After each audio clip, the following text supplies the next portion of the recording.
Can God be a fraudster? The very idea seems absurd. God, by definition, is good and just, yet a closer look at Exodus chapter 12, verses 1 to 5, raises uncomfortable questions. God instructs the Israelites, about to be freed from Egyptian slavery, to borrow silver, gold, and clothing from their oppressors. Is this borrowing, or is it something else entirely? This command has puzzled theologians and readers for centuries. On the surface, it seems to contradict God's own commandments against stealing. How can God, who demands honesty and integrity, condone such an act? To understand this perplexing passage, we must delve into the historical and theological context. Exodus chapter 12, verses 1 to 5, lays out God's specific instructions to Moses and Aaron. Each Israelite family is to request valuables from their Egyptian neighbors under the pretense of a religious offering.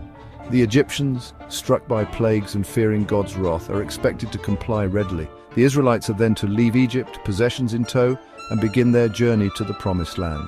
This event is central to the Passover celebration, a commemoration of God's deliverance and the Israelites' liberation. It marks the beginning of their journey from slavery to freedom, from oppression to covenant. But the means of their departure, the borrowing of valuables, continues to spark debate. To grasp the full weight of God's command, we must remember the context. Centuries of brutal Israelite enslavement. The Egyptians had grown wealthy exploiting Israelite labor, denying them fair wages and basic human dignity. Their riches were built on the backs of the enslaved Israelites. In this light, the borrowing takes on a different hue. It becomes less about personal gain and more about societal recompense. The Israelites, denied just compensation for generations, are finally receiving what they are owed. God, the ultimate judge, is ensuring that the scales of justice are balanced. The Hebrew word often translated as borrow in Exodus chapter 12 verse 35 can also mean ask or request. This ambiguity is crucial. The Israelites were not commanded to steal, but to request what was rightfully theirs.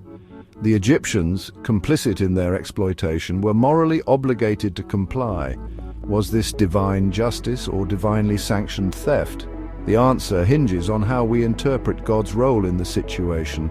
Was he condoning stealing or facilitating a form of restitution? Was it a one-time intervention in a specific historical context, not a universal moral decree? These questions continue to fuel theological debate.